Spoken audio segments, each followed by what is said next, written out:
Hello Sagittarius, I'm Jennifer with Aquamood and welcome to your mini monthly tarot reading for the month of September.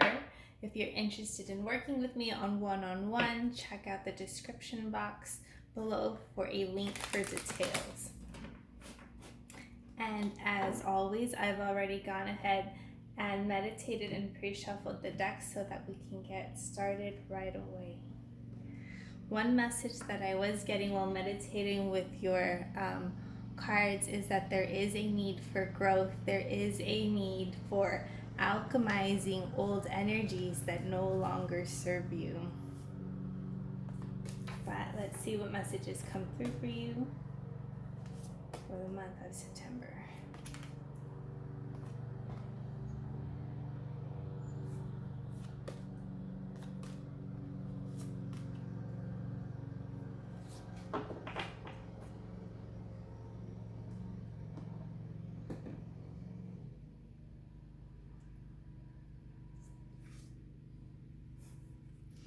At the beginning of the month, you have 9 of Wands. And this is an energy about finding your spark, finding your power, having the strength to keep going through the month of September, being more emotionally balanced, but still passionate and energized enough to keep going. There might be a little bit of exhaustion or wondering if you can make it through, but you definitely can. You have the strength and the determination to push forward through this month. Also in the first week of September, you have the Four of Swords card, and this is a card of needing to heal, of needing to I'm gonna say align your chakras because it is in that card, but just coming into deeper alignment with yourself, taking time out to rest, making time to prioritize your needs, your healing, your emotional well-being, your physical well-being, understanding the difference between all your types of needs, a time for rest, sleep, introspection, just to help you more deeply align with yourself, especially at the beginning of the month. I will say that for some of you, it's also time to cut cords with a situation or with someone as well. Because in the second week, you do have 5 of Cups, and this is in traditional tarot, it is a cup.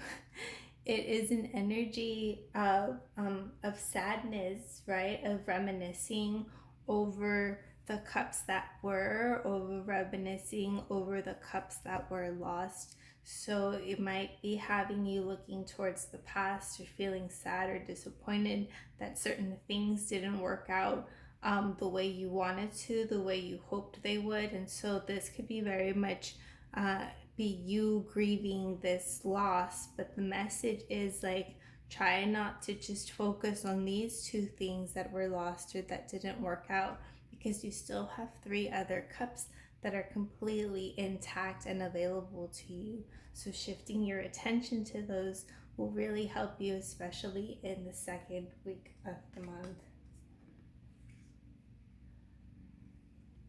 Because you do have the strength coming up for you in the second week again. So if you are feeling sad or heartbroken, or if some of you have cut ties with someone and it has you feeling sad, you do have the strength card coming in for you as support. You do have it within you to move forward, to hold strong, to trust that you made the right choice, or that you are being guided in the right path.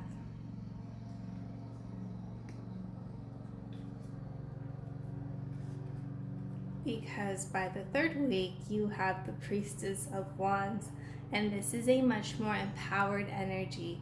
This is an energy of someone that is both passionate and driven, but also spiritually inclined. So this could be like as a result of the work that you could potentially do at the beginning of the month, you'll start to see its benefits around the third week or second half of the month. But you do have some clarity coming for you, and like extra strength or extra support, I should say, coming to you in the third week.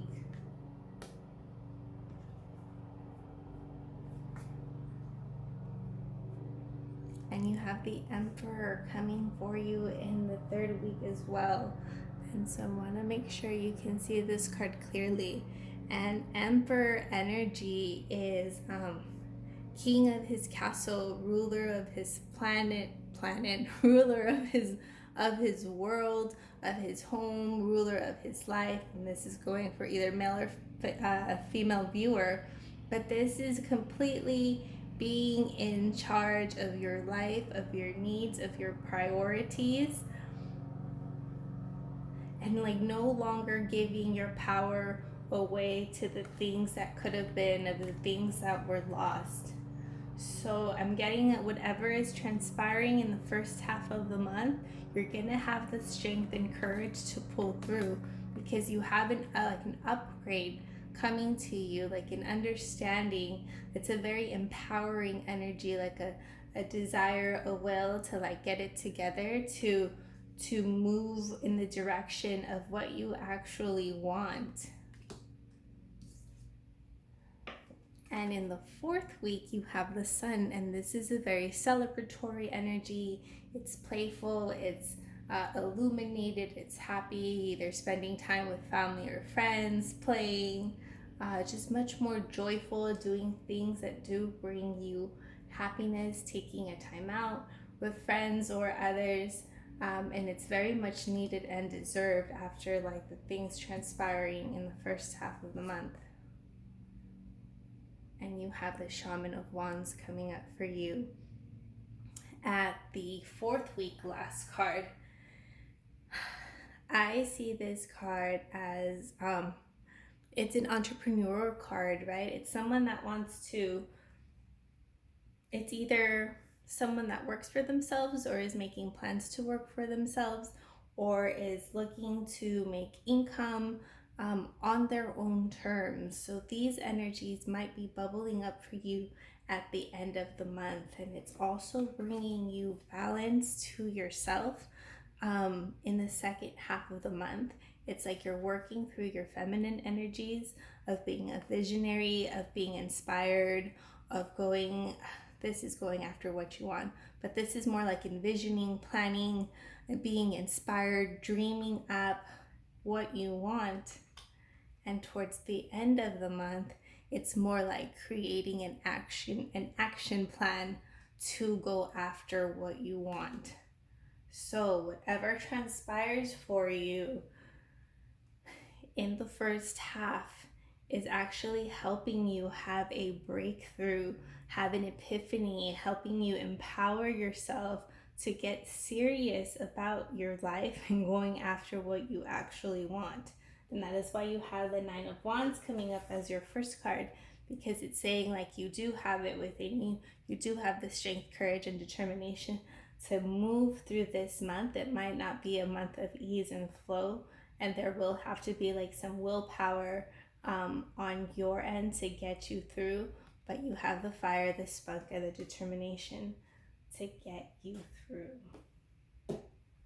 So let's go ahead and pull some cards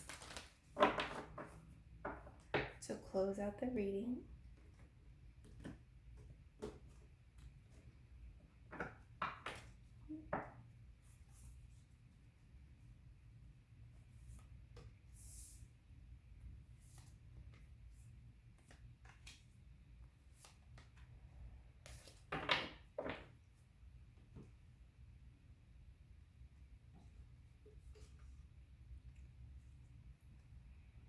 In the first week, you have surrender to complete healing. Open fully to the loving, compassionate forces of the universe that support your physical, emotional, spiritual healing.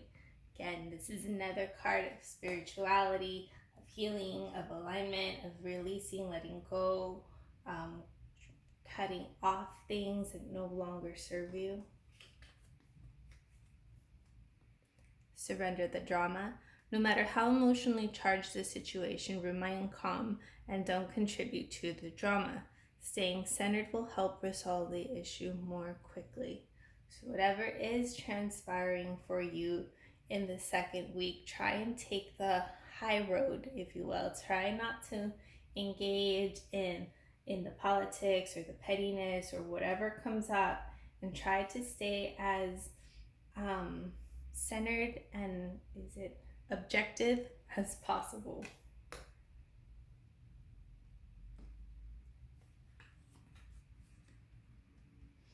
In the third week, you've got surrender your desire to control people. Being over controlling can sabotage relationships. To more effectively achieve your goals, back off, regroup, and give the situation some breathing room. So this card is here to remind you and empower you that you can only really control your own life. You can only really control the things that pertain to you. Controlling other people isn't going to make your dreams come true. You can only take control of your actions, of your wishes, of your desires to bring those to you. Surrender to the wisdom of your body. Listen to your body's messages about a person or a situation. If you feel physically drained or uncomfortable, be cautious. If you are energized and happy, move forward. And this is definitely a message of getting you to work with your intuition by means of your body, and definitely pay attention to how it feels or how it responds to certain people, places, or things, especially at the end of the month. All right, Sagittarius, I'm going to leave it there for you guys. Hope you have a wonderful month of September, and we'll see you at the next reading.